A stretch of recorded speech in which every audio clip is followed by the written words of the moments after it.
A reading from the prophet Ezekiel. As I, Ezekiel, listened, God shouted, "Come here, you scourges of the city, and bring your weapons of destruction." Immediately, 6 men advanced from the upper north gate, each holding a deadly weapon.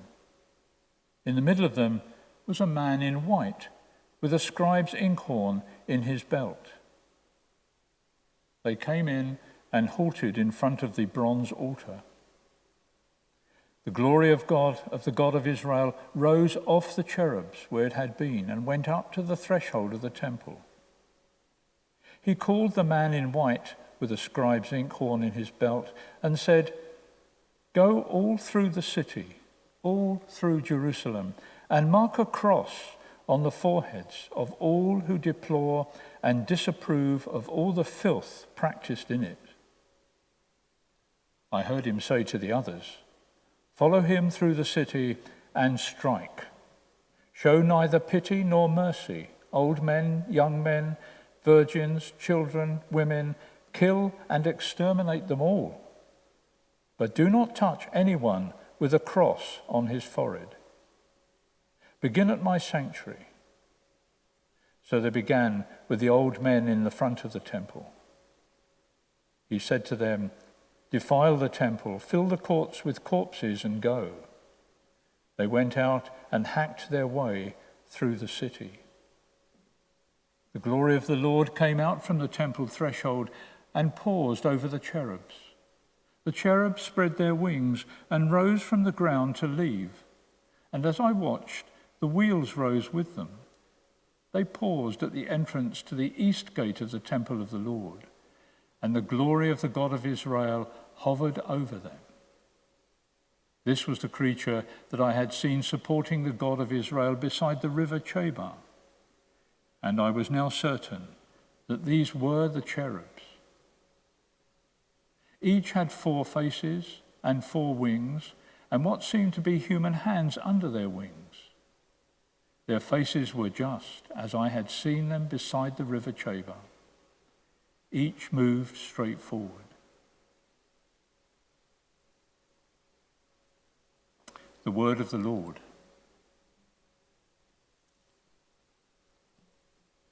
Above the heavens is the glory of the Lord. Praise, O servants of the Lord. Praise the name of the Lord. May the name of the Lord be blessed both now and forevermore. Above the heavens is the glory of the Lord.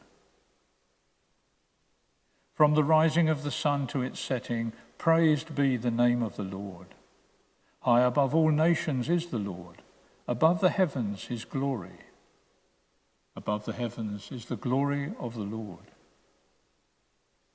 Who is like the Lord our God, who has risen on high to his throne, yet stoops from the heights to look down upon heaven and earth? Above the heavens is the glory of the Lord.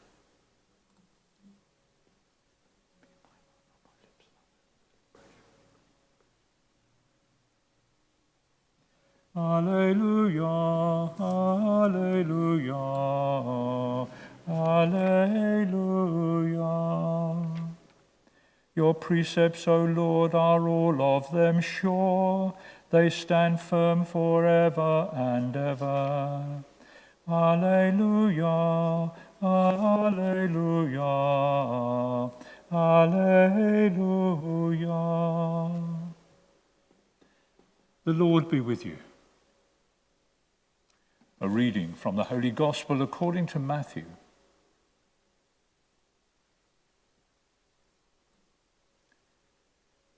Jesus said to his disciples, "If your brother does something wrong, go and have it out with him alone, between your 2 selves.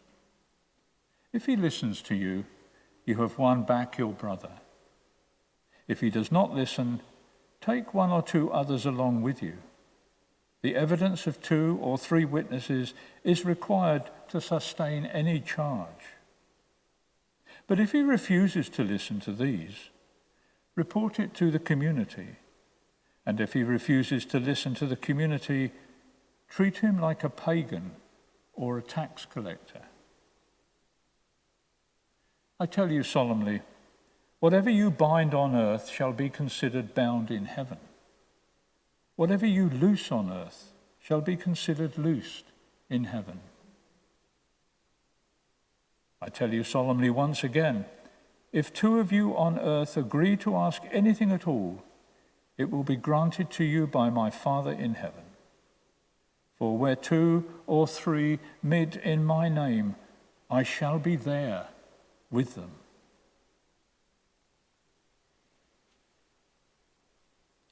The Gospel of the Lord.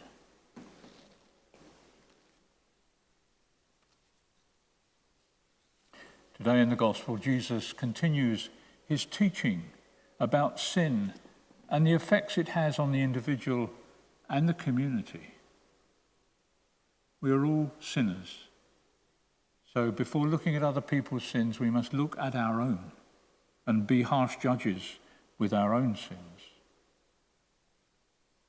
We need to eradicate our sins. Jesus talks today about how we should deal with sin in the community. In other words, the church.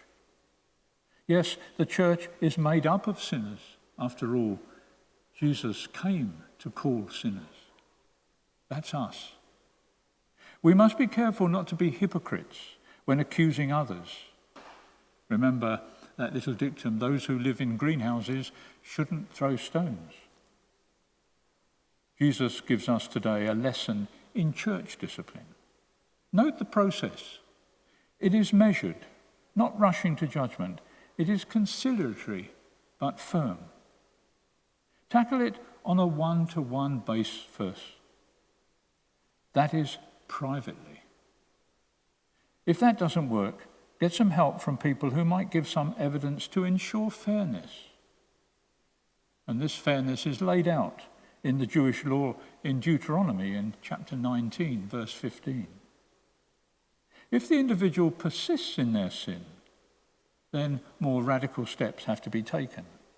Sin must not be allowed to besmirch or corrupt the body of the church.